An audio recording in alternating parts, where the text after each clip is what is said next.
Hello, ladies and gentlemen, boys and girls. Gurak here, casual gamer dad, coming at you guys with another Final Fantasy XIV Endwalker review video. We're not doing a job review video this time around. That is to come. This weekend I will have the Paladin for you. I have finished it. I just need to do a couple more endgame activities to really give my full opinion on it. But no, today we're a little bit slow on the draw here, but we're going to be reviewing patch 6.1, the first major content patch of Endwalker's existence, and there's quite a lot to go over, so I'm not going to go over every single little detail. I'm not going to cover everything that's been put into the game, everything that's changed. I'm just going to cover the major highlights that I've been doing and seeing, and we're going to start off with, of course, none other than the main story quest. So as everyone knows, Endwalker brings a close to our, what is it, 7 years now, 7-year long saga with Heidelin and the Ascians and Zodiac and all that. I'm not going to drop any spoilers for the people who haven't done it just yet, but we all know that, Yoshi P has, straight up said that that is the closing of the arc. So this patch brought in the very beginning of a new MSQ arc for us, a totally new adventure, totally new story. So of the little bit of content that we got for the main story, I've got sort of mixed feelings about it. Okay, now you got to hear me out on this. I was very excited when they announced we were like putting on the adventure cap again and just not so much dropping our mantle of Warrior of Light, but we weren't gonna be like, oh, we're saving the world again. I'm not gonna give off too many spoilers, but let me just say it starts out great. It started out living up to my expectations, and then it kind of just went back into business as usual. We'll just put it that way. Again, no hints, no major spoilers or nothing, but I would have to say, as far as the MSQ goes, for me personally, the first half of it, up until you unlock the first dungeon, or just, unlock the dungeon that they introduced, I'm gonna adjust my voice here just a tad. Okay, there we go. So yeah, when you unlock the dungeon, the story is great. Everything after doing the dungeon is not so great. I would say up to the dungeon, it's about an 8 out of 10. After the dungeon, it's more like a 6 out of 10.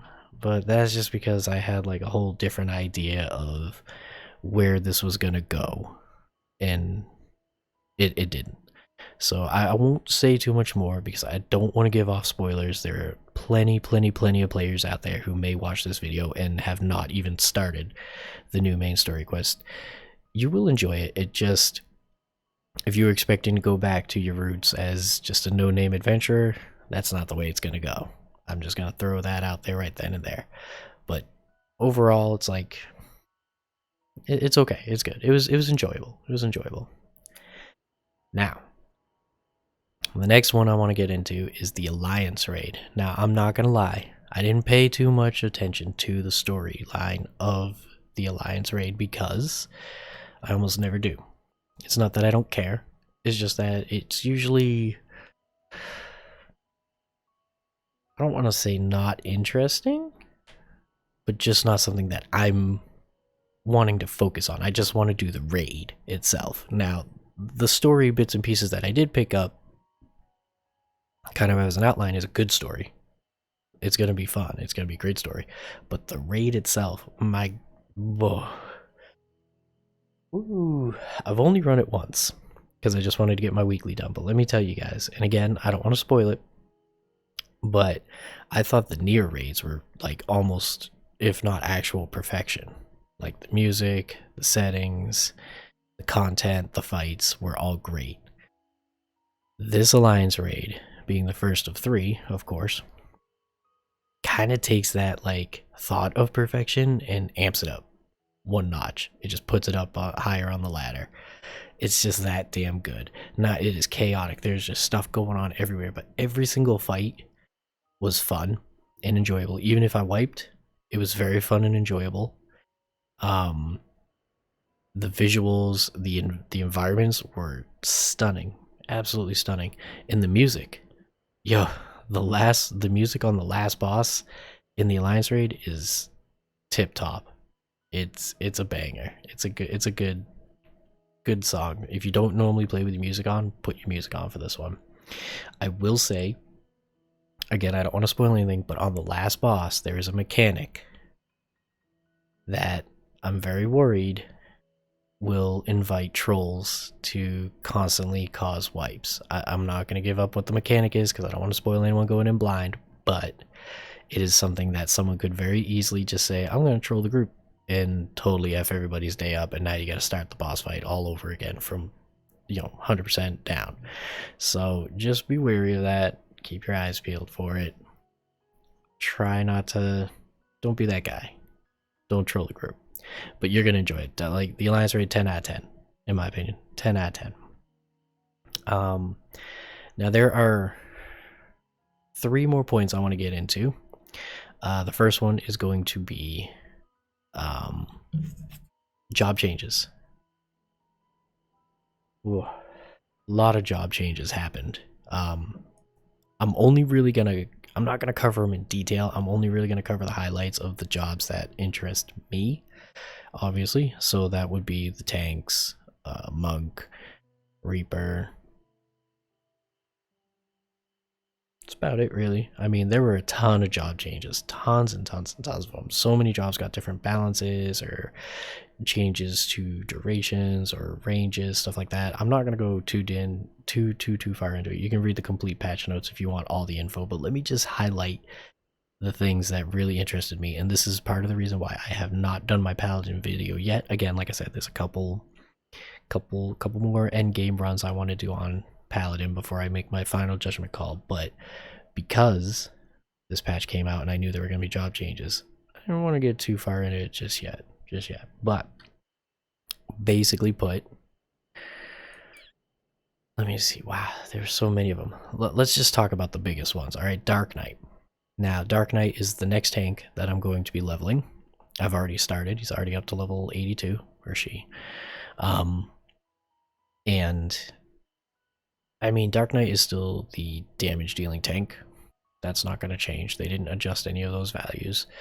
They didn't really give Dark Knight much more tankiness, but what they did give Dark Knight, the big highlights are, I mean, they gave us the second part of our AoE combo. Now we learn it at 40 as opposed to like 70 or whatever it was before that. Not such a big deal, but nice. It's nice. It's good. I think every tank should have their two-part AoE combo relatively early. I think it's silly that not all of them did.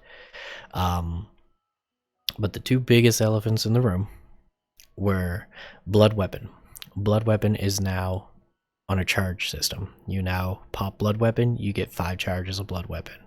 And you use them up, cooldown comes off, you pop it again, you get another 5 charges. Like, it's no longer duration based. And why this was such an issue is because Dark Knights had to focus so much on skill speed to make sure they got as many GCDs and on their Blood Weapon usage that it was hindering a little bit. It's not much, but it was just enough of a hindrance damage wise or even survivability wise during prog, you know what I mean?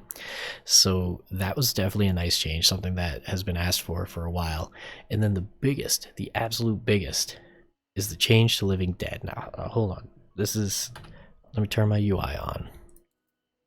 And so Living Dead, as we know, Living Dead has been heralded as the worst tanking oh shit button in this game. Like, or just all time, period. It was so easy to get to just fuck it up. And it's not even the tank's fault half the time. Half the time the Dark Knight is not at fault for misusing Living Dead. It's the healers for not paying enough attention and just letting them die.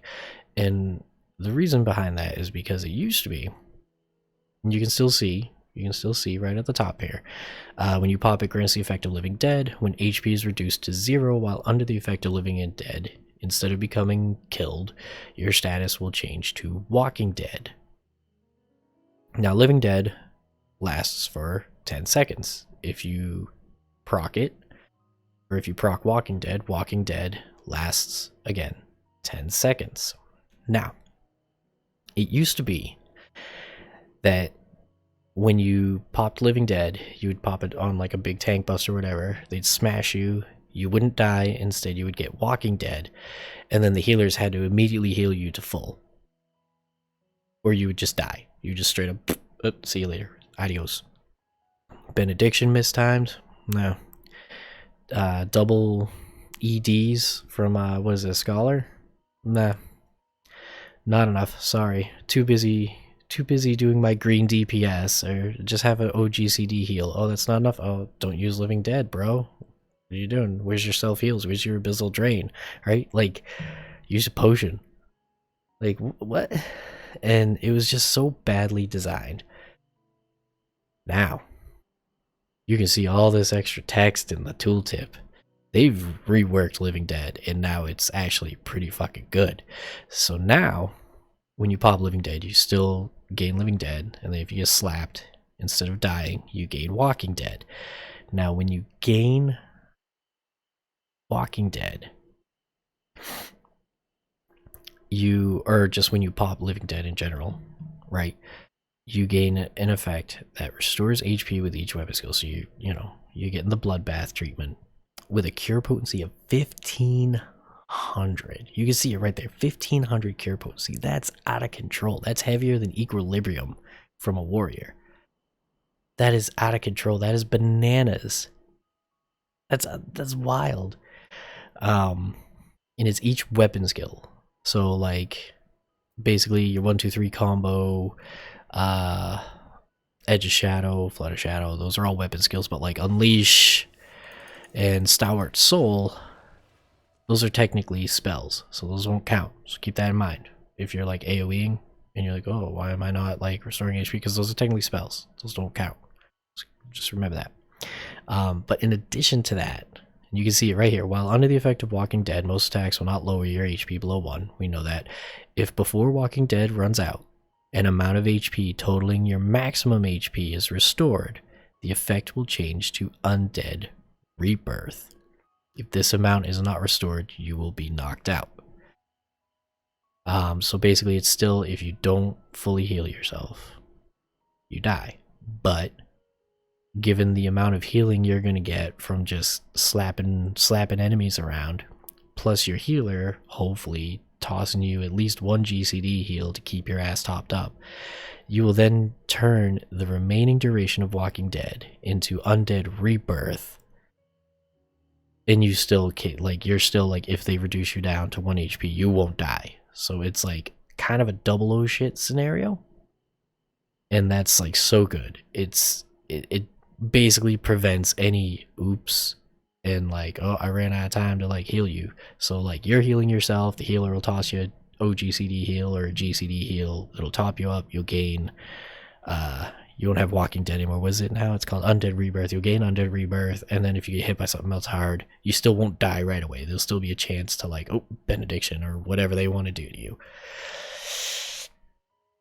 It's pretty good. Would I say Dark Knight's fixed? No, but I won't know, because as you can see, I'm only level 82, so I gotta give it time. What else has changed? Gunbreaker didn't get anything. Gunbreaker, this is what Gunbreaker got. Faster cooldown on their stance. That's it. All the tanks got it. That's all Gunbreaker got. Gunbreaker didn't need anything, so Gunbreaker's good.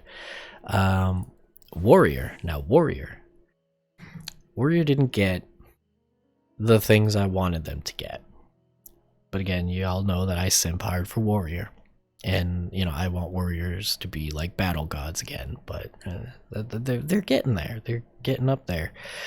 So we didn't get any potency increases or anything. But the two big changes that we got is the first one is Overpower. Overpower has changed. Overpower is now no longer a frontal cone AoE. It was always like about a 180-ish, maybe a little smaller degree in front of you cone, which always left kind of like a weird zone. So for instance, like I could stand here, Overpower, and I could hit these two guys and anything in between. But anything standing like over here or like off to the side or behind me, because you know sometimes when you're pulling in a dungeon, you do a big pull, you try to like rope everything into a big death ball, right? And sometimes it's literally that, it's a big giant circle around you. Great for the other tanks because they all have circular AoEs, but not warriors. It really it was kind of a drag. That's changed. Overpower now hits all enemies nearby you, and they even changed the animation kind of. So wow, look at that. Yeah. Oh, that's nice. So now we have a circular AoE, and it's phenomenal. It does take a little getting used to. I'm gonna admit it takes a little getting used to it, but it's nice. It is so nice. The other change that they've given us, which is super good, is something we've been asking for since I think like Stormblood, is remember how, and I think we brought this up in my warrior review, remember how you could blow in a release, and because of spaghetti code, any abilities that you used would consume a stack of inner release and be a guaranteed critical direct hit. And also because of just the way inner release worked, using Infuriate during IR and casting inner chaos or whatever just was stupid because again it would consume a stack, so there was no point in doing it. That's changed. So you can see by the text here, grants 3 stacks of inner release, each stack allowing the use of Fell Cleave or Decimate without cost and guaranteeing they are critical and direct hits. Now they also changed the additional buff that you got. Like you still are like nullified or immune to like stun, sleep, knockbacks, heavy, all that stuff. They just gave it a different like name. So that hasn't changed. This is great. This is a good thing, because now you can time your infuriates a little differently. Now, for me personally, it's going to take a little while to get used to being able to use infuriate inner chaos during inner release. And I mean, you can opt not to do it and just do it the way we've been doing it for a while now, and that's fine. But it allows us to like, oh, infuriate's up at the same time as my inner release. Well, I don't have to hold it.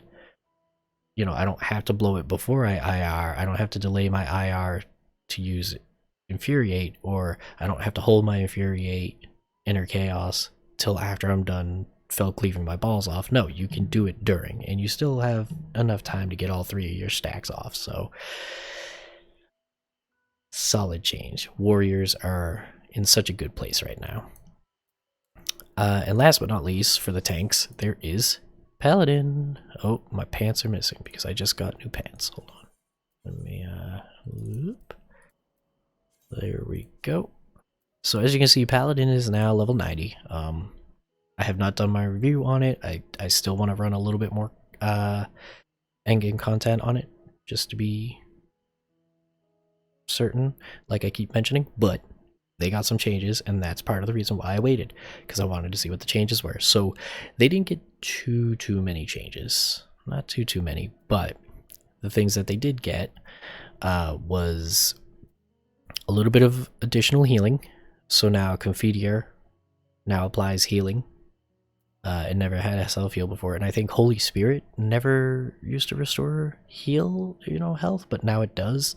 So they got that, but they also got let me see here. Where is it? So, as you know, by now, I'm sure everybody knows by now, at level 90, you get these guys right here: Blade of Faith, Truth, and Valor. This is known as basically your Confiteor combo. So, basically, you're gonna like blow wreck, you're gonna do 4 Holy Spirits, you're gonna hit Confiteor, and then you go Faith, Truth, Valor. Boom, boom, boom, boom, boom. And it's all just like basically one button, not a big deal. Now, prior to the patch, you could accidentally fat finger a 5th Holy Spirit, and then, oops, I can't use Confiteor now. Oops. I can't use my Confiteor combo either. That means no faith, no truth, no valor. You just lost a ton of damage and all kinds of other goodies that came with it. Fuck. Big, big issues. Miss Fat Finger in that extra Holy Circle or Holy Spirit. Not a good time. Now, that has changed as of this patch. Now, when you use Requiescat, it gives you, was it like Blade of Truth or whatever, ready. So what that means is you're still going to link everything up the same way you did in the past. You're still going to do Holy Spirit times 4, Confiteor, and then do your Truth, Faith, Valor, all that stuff. It's all still going to be one button. But now somebody's going to start hitting a target dummy behind me. But the difference is now is because of that new, like, it's kind of the same thing as Primal Rend Ready on a warrior with inner release. So basically what's going to happen is if you accidentally hit that 5th Holy Spirit or Holy Circle, you won't be able to use Confiteor, no, but you will still transition over and be able to use your 3-hit combo after that. And each one of them restores health. The last one, you know, hits a dot, Blade of Valor, whatever it's called, hits a dot. I'll go over all of that more in depth, but that was a pretty good change. It was a good change for Paladin. Yeah, not many changes to Reaper, so I won't really touch on them. Plus, I don't really play Reaper all that much. And the only change that they did to monks, which is the only other change that I want to mention, is that now you can no longer blow perfect balance when you have a beast chakra saved up. So basically, if you like slap down 2 beast chakras and then you fat finger your perfect balance, you're not gonna overwrite the current perfect balance, ruin your beast chakras, and totally ruin your burst phase. You can't do it. They locked you out. It's a good quality of life preventative oops moment. Not bad. It's pretty good. Okay, next thing, because this video's getting long, I don't want to take forever. Next, probably, you know what, I'll make this the last big thing I want to cover right now. Maybe there's 2 more points I want to cover. The first one being PvP. PvP has been changed. And let me tell you guys right now, I have been doing a ton of PvP in the last like day or 2. They have updated all of the jobs. They've changed all of their PvP abilities to like more like in line with their actual kit. They've changed damage values. They've made it so like not everybody can just sit there and tank damage forever and just be like, oh, whatever. Like it's actually like pretty bursty. You know, it's a really like burst mode kind of PvP now. They have introduced a new, I'll call it an arena, called the Crystalline Conflict. It's very similar to like say Overwatch, where you have to guide the payload to the goal or whatever. I have not done any of that yet, but I hear it's really fun. It is also the way to get ranked, to do ranked PvP right now. And whenever the end of the season happens, you get rewards for being in the top like 100, whatever it is. Really cool ranking system. It's definitely good for the competitive PvPers. Unfortunately, you can only queue up solo for it right now, which is kind of weird, but I mean, hey, gives something for the hardcore PvPers to do. There is a casual match maker as well, so like people like me can go in and just get experience and see what it's like. But more importantly, and now that person's gone, what I want to bring up is this right here, the series milestones. So now they have a reward track for PvP, and you can see I'm already at rank 8, or level 8 rather, working on level 9. So this is what's got me so goddamn excited, is that any form of PvP you do, and I've just been doing Frontlines, which is a total disaster right now, guys, but it's still fun. But basically any form of PvP you do, win or lose, you're gonna get points towards your next series level, and it's been averaging, you know, between 1,000 to 1,250 for me for like losses, and like 1,500 to 1,600 for wins. So it's like you're still getting a pretty good chunk every time you play, no matter win or lose. At least that's for Frontlines. I don't know about the other modes. I'll update you guys on that. So what happens is you save up these things, you get new levels. In every like 5 ranks, you get a new type of big reward, and in between that you get a new kind of currency called trophy crystals. Trophy crystals you can use to purchase this season of like weapons and armor, which is like the weapons look cool, the armor is just rehashed Heaven's Ward armor, nothing all that big deal. But you can also trade these in for wolf collars, which if anyone follows PvP at all, you'll know that wolf collars were the currency given for past seasons of ranked PvP. In, I think, Rival Wings is what it was. They also have allowed us to use the wolf collars to purchase like the season 1 or whatever werewolf weapons, which I am stoked for because I absolutely love the way they look, especially the axe, and I want to get them. So I'm really happy that they've decided to put those in with a currency that you can earn. But what's even better is this system right here, because this is very reminiscent to Guild Wars 2 PvP reward track system, which means you can just log in whenever you want, do a little bit of PvP, leave, come back, do more, and just earn your rewards and still get cool shit. Will it be as cool as like the hardcore ranked PvPers? No, because they'll get cool, unique, special mounts and stuff. We will not. But what we get, you get some gestures, some stuff for your adventurer plate, which I'll touch on at the end of the video real quick on those smaller details. We get a headpiece that we can glamour, but most importantly, at rank 25, which is what I'm shooting for, we get this. That they demoed a really awesome looking armor set, and that's what we get. And what makes this even better, and I'm going to try hard not to keep going on and on about this, but what makes this reward track even better is it lasts from the start to the end of every major patch implementation, meaning it started at 6.1. This is going to go all the way until 6.2 before it rolls over to the next series, meaning we have like 3 or 4 months to get all of these ranks. That's a lot of time to get your awesome looking armor, and then like a ton of these trophy crystals to earn a bunch of stuff that you want. Like, it is so good. Like, I've never been interested in PvP in Final Fantasy XIV before, and now I am. So whatever they did, like, it's working straight up. All right, video's getting really long, so I'm going to cut it a little short here. The last thing I really want to touch on is the housing lottery. So as we know, 6.1 introduced the housing lottery. Right now it is limited only to the new Ishgardian zone for housing. It's good and it's bad.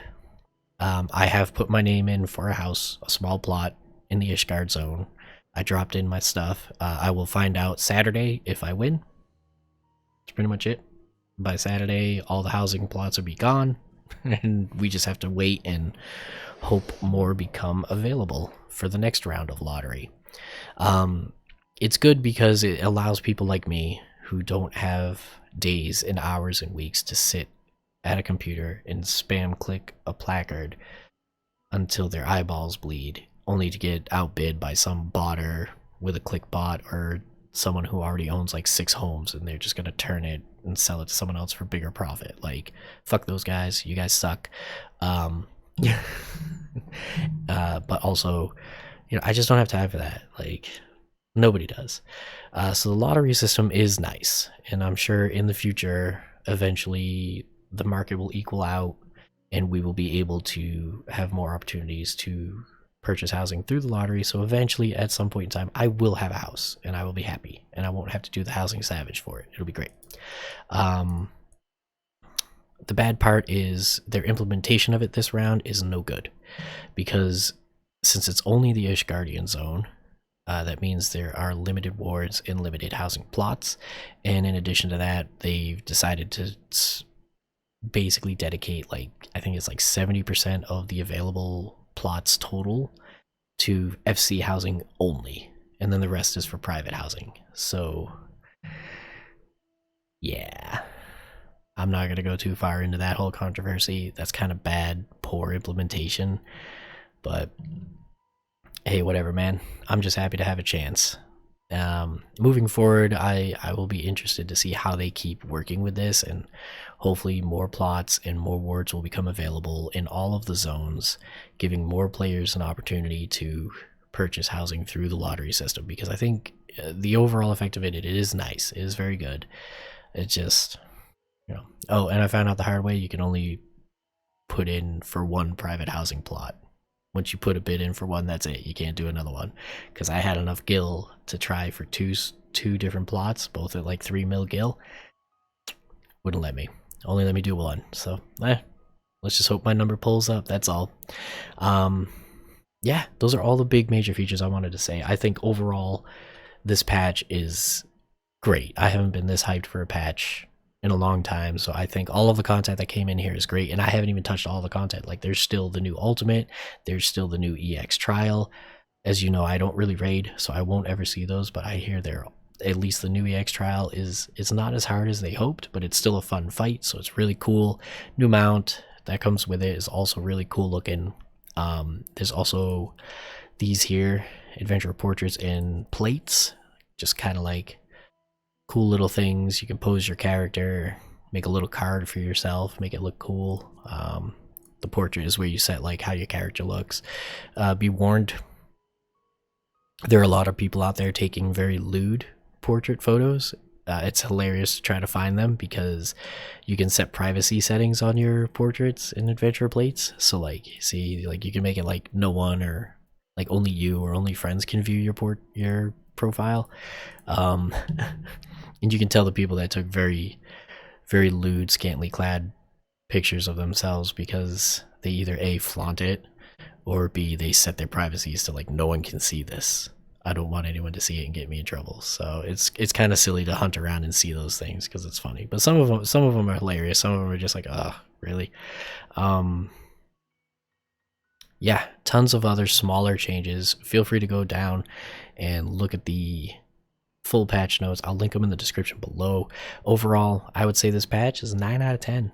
Tons of stuff to do, tons of content. It's got me really excited, and it got me into PvP, which is huge. So 9 out of 10 for this patch. Really good. This video has gone on way too long, so I'm going to stop yammering. Thank you so much for watching, guys. If you like what you watched today, please hit that thumbs up button. If you want to see more content from me or watch any of my previous videos about Final Fantasy XIV or any of my other series, please hit the subscribe button below. Get notified when I post up new stuff or when I go live. I stream every Friday and Saturday night. And please, if you have any thoughts, comments, ideas, whatever, stick them in the comments down below. And I will see you guys in the next video. Thank you so much.